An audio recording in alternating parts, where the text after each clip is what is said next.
Dear bright people, Dimas di sini. Pada video DPM tutorial kali ini, saya akan sedikit berbagi mengenai bagaimana cara agar kita ketika sedang ada di Zoom meeting dapat juga membagikan suara dari screen reader atau JAWS dan NVDA yang teman-teman gunakan itu ke peserta meeting yang lain. Um, ini sangat bermanfaat sekali ya, khususnya buat teman-teman tunanetra atau yang menggunakan screen reader, sehingga pesertanya nanti juga bisa mengikuti langkah-langkah yang teman-teman instruksikan, misalnya ketika dalam sebuah kelas. Nah, sebelum kita masuk ke bagaimana caranya, silakan buat teman-teman yang belum subscribe atau berlangganan, silakan diklik tombol subscribe-nya dan juga diaktifkan notifikasinya ya.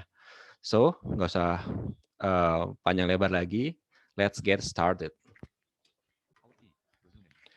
Nah, sebetulnya apa sih manfaatnya atau bagaimana sih contoh kasus atau situasi ketika kita ingin berbagikan suara screen reader kita ini? Yang pertama, misalnya ketika teman-teman membuat sebuah kelas atau ya, forum diskusi atau kelas ya, kelas untuk pelatihan gitu Mas. Misalnya dengan menggunakan aplikasi Zoom Meeting dan pesertanya itu sebagian besar adalah tunanetra total atau low vision. Nah, fitur berbagi suara ini sangat penting karena bisa memberikan peserta itu juga instruksi yang jelas karena bisa langsung mendengarkan juga suara screen reader yang teman-teman gunakan. Jadi misalnya contoh, teman-teman ingin memberikan cara atau bagaimana untuk menyimpan dokumen di Microsoft Word misalnya. Teman-teman bisa dengan menggunakan fitur sharing sound ini untuk menunjukkan langkah-langkahnya. Misalnya teman-teman buka dulu Microsoft Word, lalu masuk ke menu save gitu kan, Ctrl S untuk save, lalu juga ketika nama filenya dan lain-lain dan seterusnya gitu ya. Jadi tidak hanya memberikan instruksi secara lisan, tapi teman-teman juga bisa memberikan gambaran atau apa yang diucapkan oleh screen reader kepada para peserta. Jadi itu akan lebih membantu peserta untuk memahami materi. Nah, yang kedua, jika teman-teman ingin presentasi, presentasi dan membutuhkan screen reader untuk membacakan teks yang ada di presentasi itu ke para peserta gitu. Jadi misalnya pesertanya ini kebanyakan adalah tunanetra juga gitu ya, yang sudah memahami suara screen reader gitu kan. Nah itu ketika misalnya sedang presentasi menggunakan PowerPoint, sembari teman-teman share screen untuk tampilan PowerPoint-nya gitu kan, itu teman-teman juga bisa membagikan suaranya. Jadi misalnya ada sebuah teks, teman-teman bisa membagikan suara screen reader ketika membacakan teks tersebut. Jadi daripada teman-teman membacakannya lagi, tapi mungkin yang tidak akurat 100% sama, jadi lebih baik screen reader saja yang membacakan teksnya. Sembari teman-teman memberikan penjelasan gitu ya. Itu menurut saya bisa menjadi sebuah strategi juga ketika sedang untuk presentasi dengan PowerPoint. Gitu.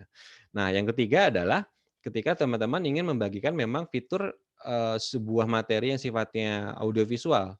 Misalnya ingin berbagi video atau teman-teman ketika sedang menjelaskan dalam sesi diskusi ingin iseng pakai ada back sound gitu misalnya ada suara musik yang diputar secara pelan gitu kan untuk mengiringi diskusi penjelasan teman-teman itu bisa teman-teman misalnya bisa aktifkan Winamp atau Windows Media Player untuk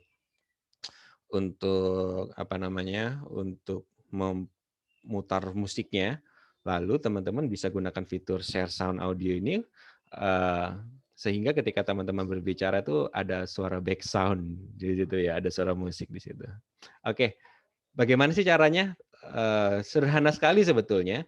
Ini sebetulnya sudah ada di fitur ketika kita share screen. Mungkin buat teman-teman yang belum pernah menggunakan fitur share screen ini adalah share screen itu adalah fitur untuk membagikan window atau aplikasi atau tampilan layar yang ada di komputer kita ke peserta lain di dalam Zoom meeting. Jadi misalnya gini, teman-teman ingin membagikan tampilan layar Microsoft Excel teman-teman. Itu dengan Zoom dengan Zoom itu sangat bisa gitu ya. Jadi nanti para peserta bisa melihat apa saja yang teman-teman lakukan di Microsoft Excel itu gitu. Ketika sedang mengetik atau memasukkan rumus atau ngapain itu peserta juga bisa langsung bisa lihat secara live gitu ya, secara real time. Jadi langsung terlihat apa yang teman-teman lakukan di sana. Nah, atau Zoom ini juga punya fitur selain berbagi satu aplikasi tertentu saja, tapi juga langsung keseluruhan layarnya. Jadi teman-teman misalnya ingin membagikan semua tampilan yang ada di layar teman-teman ke ininya, ke peserta, itu bisa pilih ada namanya pilihan share screen, entire screen, atau keseluruhan dari layar. Tapi kalau tadi yang hanya milih satu window atau aplikasi saja, misalnya hanya Microsoft Excel, tapi teman-teman selain membuka Microsoft Excel juga ada WhatsApp Web misalnya atau Microsoft Word. Nah, itu yang dua yang lain itu tidak terlihat oleh peserta. Hanya Microsoft Excel-nya saja. Oke, langsung saja caranya seperti ini. Yang pertama, kita cari dulu tombol untuk share screen ya, teman-teman. Cari nanti di tab di Zoom meeting-nya ada share screen, lalu tekan enter di sana, tapi kalau untuk shortcut-nya itu teman-teman cukup menekan Alt dan tombol huruf S ya. Jadi Alt S untuk share screen. Nah, dia ada suara screen dari teman-teman bilang share, select a window or application that you want to share. Jadi pilih window, jendela atau aplikasi yang teman-teman ingin bagikan. Gitu. Sekarang tinggal tekan tombol tab, dia bilang basic gitu ya. Nanti tekan. Nah, itu ada pilihan sebetulnya di situ kalau panah atas bawah. Ada basic, ada advance, ada file. Nah, teman-teman pilih basic aja gitu ya. Lalu tekan tab. Nah, ini tekan tekan panah bawah, dia karena saya di sini saya tidak membuka window yang lain, jadi dia hanya muncul yaitu screen share your entire screen. Nah, jadi letakkan saja kursor panahnya di situ, lalu tekan tab. Nah, di sini ada share computer sound. Ini checkbox not check. Nah, tekan tombol spasi di sini untuk memberikan checklist pada share computer sound. Jadi kalau ini di checklist nanti suaranya akan masuk. Nah, terus tekan tab. Ada optimize share sharing, ini dilewatkan saja. Lalu ada share screen button. Ini tekan spasi ya untuk mengeksekusinya. Nah, sekarang pasti teman-teman sudah bisa mendengar suara dari screen reader saya, sekaligus juga tampilan video saya gitu ya. Nah, saya akan tekan tombol tab nih untuk bernavigasi. Ada mute, audio settings button drop down, audio setting, audio settings button drop down, stop video left parent alt plus V right, stop video, video settings button drop down, video setting, dan lain-lain ya. Nah, itu adalah suara dari screen reader saya yang ada di laptop ini gitu. alert meeting recording. Nah, karena saya tadi mengaktifkan itu fiturnya adalah pilihannya adalah share entire screen, jadi seluruh tampilan yang ada di layar saya ini akan tampil di Zoom teman-teman ya. Dalam ini di video teman-teman, misalnya contoh ini, saya mau buka Microsoft Excel misalnya. Search box edit. Excel app. Press right to switch preview. Enter. Ya. Opening dash Excel. Opening dash Excel. Excel new list box.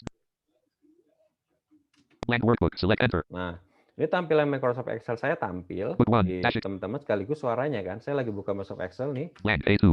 Blank A1. Tuh ya, di sel A1 misalnya saya ketikkan 100. 0. Blank B1. 100 A1. Blank B1. Di C1 misalnya 5. 5. Blank C1.